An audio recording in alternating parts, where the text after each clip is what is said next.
So I have been wanting to talk about Vitor Roque for a while, and I'm going to be touching on multiple things regarding his name because I think that there's a lot to talk about when it comes to the amount of minutes he is playing, when could we expect to see him at Barcelona, and everything all around. It's a very important time to talk about the player, and you guys know exactly what I mean through this video. So it says here, according to Roger Torreo, that Vitor Roque's registration is Barcelona's clear priority in January. So I think that Xavi Hernandez knows that the striker position does need more reinforcements, and they have been wanting to do this for a while, right? Xavi, Joan Laporta, Deco, they all agreed that they wanted to bring in Vitor 2 weeks ago, but they couldn't because Atlético Paranaense said we cannot let go of the player. The original agreement was to let him go in January because we need him for the Copa that we are battling for. So Barcelona could not get him in this summer, which is why we're going to have to wait until January, and that is why Barcelona are making it a priority to get him in as soon as possible. But this is the thing, right? I'm getting a little nervous when it comes to the amount of minutes he is playing, because if you look at the amount of minutes he played last year in 2022,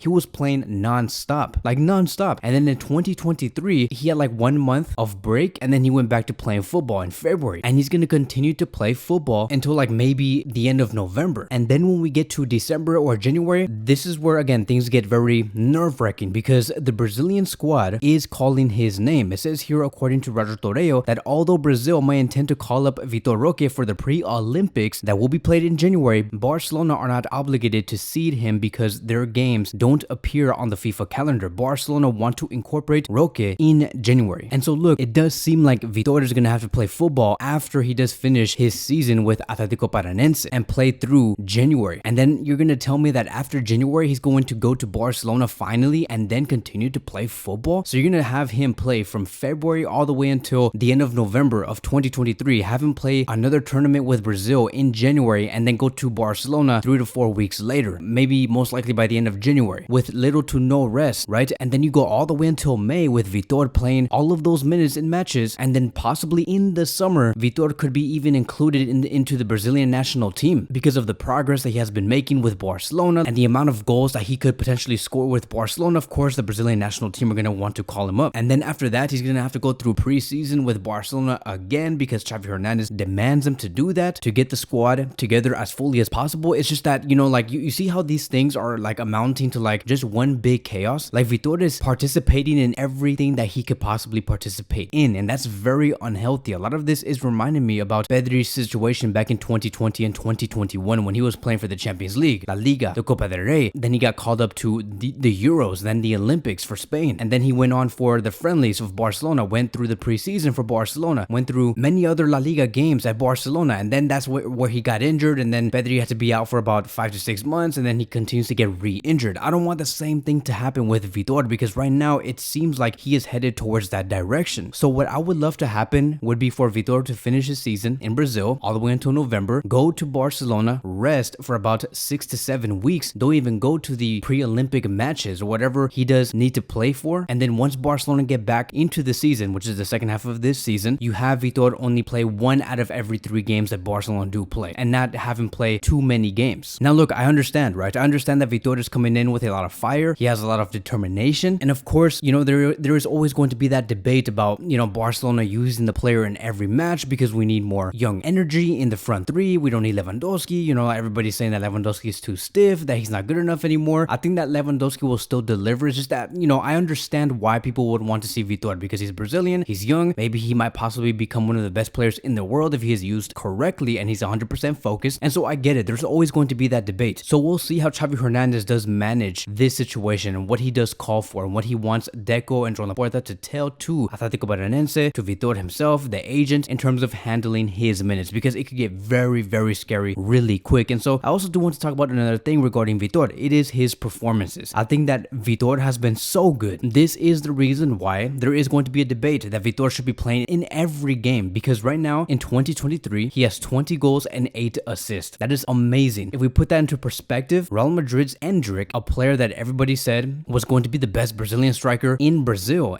or in South America, Endrick has 7 goals and 1 assist in 2023. Vitor does seem like the real big deal. And to put that into even more perspective, Vitor is in second place in the Brazilian league with a total of 11 goals. The number 1 player that's in first place that has the most goals has 13 goals, only 2 goals more than Vitor. His name is Tiquinho Soares or something like that, and he does play for Botafogo. And you know what's so crazy about this is that the fact that Tiquinho Tiquinho has 2 goals more than Vitor, Tiquinho plays for the best Brazilian team in the league. Vitor plays for the 7th or 8th best team in the league. And this player, Tiquinho, only has 2 more goals than Vitor? Can you imagine if Vitor played for Botafogo and they switched places? Vitor probably would have overpassed Tiquinho with maybe like 10 to 12 more goals, and Tiquinho is more experienced than Vitor, and Vitor is only 18. Tiquinho is like 32 years old, very experienced, and plays in a much better team compared to Vitor's, and he only has 10 goals less than Tiquinho. So I want us to understand just how well Vitor Roque has been performing at like just only 18 or 19 years old. That is phenomenal. And I know that many Brazilian fans are looking at him and saying, wow, this is going to be the next big player for our country. And so Vitor is so efficient, I would say, because Atlético Paranaense, I've been looking at some of the matches, they are not so possession based, right? They don't really help Vitor, right? When they have the ball, they barely like produce anything. They don't really attack a lot. Like if we look at the stats here, in squad possession, Atlético Paranaense is one of the worst. And they average a total of 47.2% possession per game. In terms of the amount of take-ons they do on the pitch, they're at the bottom of the list. The worst team in terms of attacking take-ons with a total of 382. Number 1 is Fluminense, and then you have Flamengo, Sao Paulo, etc, etc. And so this team that Vitor does play for, they're not the very best. Like they don't support Vitor when Vitor has the ball. They can barely retain possession. A lot of the players cannot progress the ball into the final third, and the fact that Vitor is still scoring a lot of goals, again, he's very efficient, very effective. Like when he has the ball, he makes sure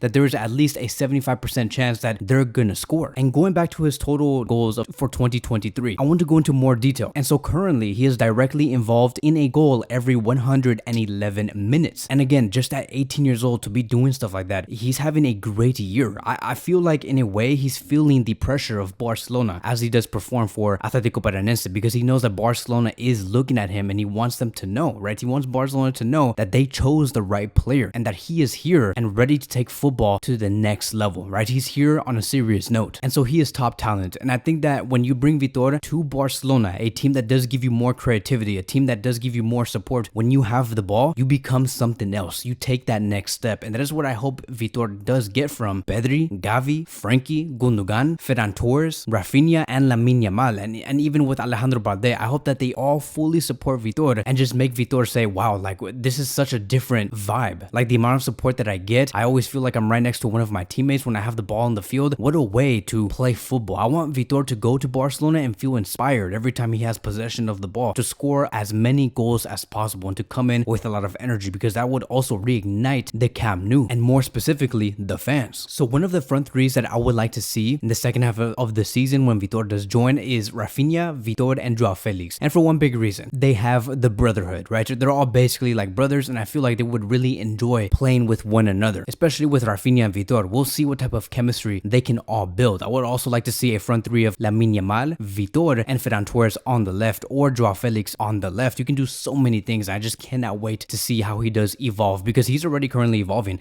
Like everybody thought that Vitor was going to be one of the best left wingers in Brazil, but he's slowly becoming an expert on playing through the middle and scoring goals through the middle, right? Because the original idea over there in Brazil was to have Vitor play as a world-class left winger. That is what they wanted to convert him to, is a great Neymar type of player. But Vitor, when every time he was placed centrally, he ended up delivering, and he's really becoming a real pure number 9. And maybe with those experiences of him playing on the left wing, maybe Xavi Hernandez could experiment and play Vitor on the left, have Lamine Yamal on the right, and Lewandowski in the center. We'll see. So those are going to be my thoughts on Vitor for now. I hope you guys did enjoy this video. Thank you guys so much for watching, and I will see you guys in the next one.